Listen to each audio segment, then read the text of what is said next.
കോഴിക്കോട്ട് നിന്ന് രാവിലെ നീച്ചപ്പോ തന്നെ കാണുന്നത് അതിരൂക്ഷമായ ഒരു കാഴ്ചയാണ്. സേൻ കിടന്ന കടക്കിന്റെ മേലെ ഒരു തൊള. എന്നാലും അത് എങ്ങനെ വന്നു എന്നാലോചിക്കുമ്പോഴാണ് ഇന്നലത്തെ സംഭവം ഓർമ്മ വരുന്നത്. Flash back. നീ എന്താ ആലോചിക്കുന്നത്? എന്റെ മനസ്സിൽ ചില പ്ലാൻ ഒക്കെ ഉണ്ട്.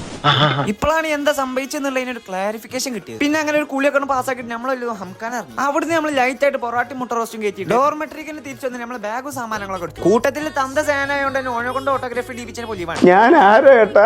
പിന്നെ നമ്മൾ അങ്ങനെ മുട്ടായി മൊണ്ണയൊക്കെ ഒരു ബാഗ് ആണത്രേ. അങ്ങനെ അതും വാങ്ങിയപ്പോഴാണ് അടുത്ത ട്വിസ്റ്റ്. ഈ മഹാമൊണ്ണോന്റെ ഷൂ ഡോർമെട്രിയിൽ മറന്നു. അല്ലെങ്കിൽ ആരുടെ ബുദ്ധിയാളെ കൊണ്ട് യാത്ര ഇന്ന പറഞ്ഞാൽ മതി. പിന്നെ അങ്ങനെ റെയിൽവേ സ്റ്റേഷനിൽ എത്തി വീണ്ടും ഹംക്കാമല്ലതും. പിന്നെ അങ്ങനെ ട്രെയിനിൽ കയറിയപ്പോ വീണ്ടും പുതിയ ട്വിസ്റ്റ്. ഈ അരണോന്റെ പവർ ബാങ്കും സാമാനങ്ങളൊക്കെ മറന്നു. സംഭവം എന്താ വെച്ചാൽ ഏതറിയില്ല തിരികെ നോക്കാൻ ഓർമ്മയില്ല. അരണാൾക്ക് പോലും ഇത്ര അരണത്തര ഉണ്ടാവില്ല. കുറച്ചിന് പിന്നെ മേലത്തെ ബർത്തും കിടന്നു. സംഭവം രണ്ടാളും അരണ ബുദ്ധികളാണെങ്കിൽ സ്നേഹം കണ്ടില്ല. അടിയിൽ മേലെ കുപ്പിയൊക്കെ എക്സ്പോർട്ട് ചെയ്യുന്നത്. കുറച്ചിന് രണ്ടാമത്തെ അരണ നീച്ചു വന്നിട്ടുണ്ട്. ഇതെന്താ വള്ളിയുള്ള ബോംബെന്നൊക്കെ ചോദിച്ചു. അത് വള്ളിയുള്ള ബോംബ് തന്നെ. അത് വലിച്ചതിനെ ടിറ്റിയാണ്ടാക്കുന്ന ചെള്ളക്കൊരു ബോംബ് ഇട്ടു. കടന്നു കൊടുത്തപ്പോ നമ്മൾ ട്രെയിൻ റിവ്യൂ ചെയ്യാൻ. വഴികൾ അതിശോചനീയം, പക്ഷേ ശൗചാലയം അതിമനോഹരം. അങ്ങനെ വിരകി മെഴുകി മാംഗ്ലൂർ. ഇനി ഇവിടുന്ന് അടുത്തത് എനേപ്പോയൊക്കെ പോകണം. നമ്മൾ പിന്നെ ജാടല്ലാത്തറായോണ്ട് ഓട്ടോയിലൊക്കെ പോയി. പക്ഷെ ഇവിടെ അല്ലോ ട്വിസ്റ്റ്. ഇവിടെ ഒരു പാലം പണിയായോണ്ട് 10 മിനിറ്റ് കൊണ്ട് എത്തേണ്ട 1.5 മണിക്കൂറോണ്ട് ഞങ്ങൾ പിന്നെ VIP ആയോണ്ട് തന്നെ ഓട്ടോമാമ വേറെ ഏതോ വൈക്കൂടെ പോകും. VIP ആണെങ്കിൽ റോട്ടിൽ എത്തിയപ്പോഴാണ് സമാധാനം. തിന്നതൊക്കെ അറിയാതെ ഒന്ന് ദഹിച്ചു പോയി. അവസാനം എങ്ങനെ റൂമൊക്കെ നമ്മൾ പിന്നെ എവിടെ പോയാലും ശൗചാലയം റിവ്യൂ ചെയ്യും. നിങ്ങൾക്ക് അറിയാം, അതാണല്ലോ അതിന്റേതായ ഒരു ഇത്. ഇനി അതിനെ കുറിച്ച് പറയുകയാണെങ്കിൽ അതിമനോഹരം. പക്ഷെ ഞാൻ ഇംപ്രസ് ആയത് എവിടെ വെച്ചാൽ ഈ സീലിട്ട ക്ലോസറ്റിലാണ്.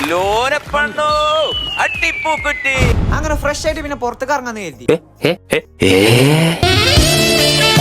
ഇവിടെ അതാണോ വിഷയം? അല്ല, നമുക്ക് നമ്മളെ കാര്യം നോക്കാം. എന്നിട്ട് നമ്മൾ പള്ളക്ക് റാഹത്താക്കുന്ന ഒരു മന്തിക്കട. എന്തിനാണ് ഏതിനാണ് അറിയാതെ ചുട്ട കോയ്മക്ക് പിന്നെയും തീയ കൂതുണ്ട്. ഇനി ഇവരും അരണാളാണോ? ഇതെന്തിനുള്ള റിവെഞ്ച് ആണെന്നുള്ള കഴിഞ്ഞ വീഡിയോ കണ്ടവർക്ക് പറയാനുള്ളത് അങ്ങനെ റിവെഞ്ച് കംപ്ലീറ്റ് ആയിക്കും. അപ്പൊ ഇന്നത്തെ വീഡിയോ എത്ര ഫോളോ ചെയ്ത് അടുത്ത വീഡിയോയിൽ കാണാം. ബൈ.